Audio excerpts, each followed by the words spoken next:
بوئے یاسمین باقیست۔ مولانا کے باب میں مرزا کو جتنا کھرچا، تعصب کے ملمہ کے نیچے خالص منطق کی یہ موٹی موٹی تہیں نکلتی چلی گئیں۔ ایک دن کئی بار خالی جانے کے بعد ارشاد فرمایا، ایک صاحب طرز انشا پرداس نے بانی ندوۃ العلماء کے بارے میں لکھا ہے کہ شبلی پہلا یونانی تھا جو مسلمانوں میں پیدا ہوا۔ اس پر مجھے یہ گرہ لگانے کی اجازت دیجیے کہ یونانیوں کی اس اسلامی شاخ میں ابوالکلام آخری اہل قلم تھا جس نے اردو رسم الخط میں عربی لکھی۔ ہم نے کہا، ان کی شفاعت کے لیے یہی کافی ہے کہ انہوں نے مذہب میں فلسفے کا رس گھولا، اردو کو عربی کا سوز و آہنگ بخشا۔ فرمایا، ان کی نثر کا مطالعہ ایسا ہے جیسے دلدل میں تیرنا۔ اسی لیے مولوی عبدالحق اعلانیہ انہیں اردو کا دشمن کہتے تھے۔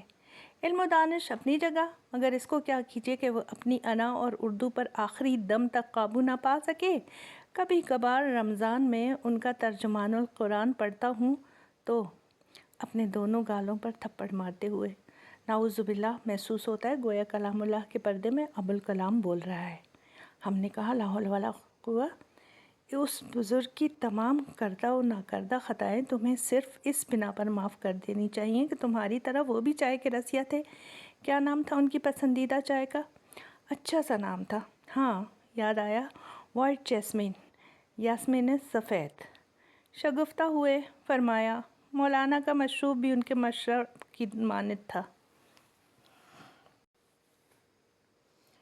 ٹوٹے ہوئے بتوں کو جوڑ جوڑ کر امام الہند نے ایسا معبود تراشنے کی کوشش کی جو اہل سومنات کو بھی قابل قبول ہو۔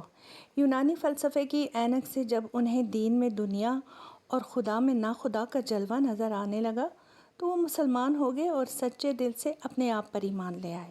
اسی طرح یہ چینی چائے محض اس لیے ان کے دل کو بھا گئی کہ اس چائے میں چینی کی بجائے چمیلی کے گجرے کی لپٹ آتی ہے۔ حالانکہ کوئی شخص جو چائے پینے کا ذرا بھی سلیقہ رکھتا ہے اس لیے چائے پیتا ہے کہ اس میں چائے کی، فقط چائے کی مہک آتی ہے، نہ کہ چمیلی کے تیل کا بھبکا۔ ہم نے کہا، تعجب ہے، تم اس بازاری زبان میں اس آب نشاط انگیز کا مضحکہ اڑا رہے ہو جو بقول مولانا طبع شورش پسند کو سرمستیوں کی اور فکر عالم آشوب کو آسودگیوں کی دعوت دیا کرتی تھی۔ اس جملے سے ایسے بھڑکے کہ بھڑکتے چلے گئے، لال پیلے ہو کر بولے، تم نے لپٹن کمپنی کا قدیم اشتہار، چائے سردیوں میں گرمی اور گرمیوں میں ٹھنڈک پہنچاتی ہے، دیکھا ہوگا۔ مولانا نے یہاں اسی جملے کا ترجمہ اپنے مداحوں کی آسانی کے لیے اپنی زبان میں کیا ہے۔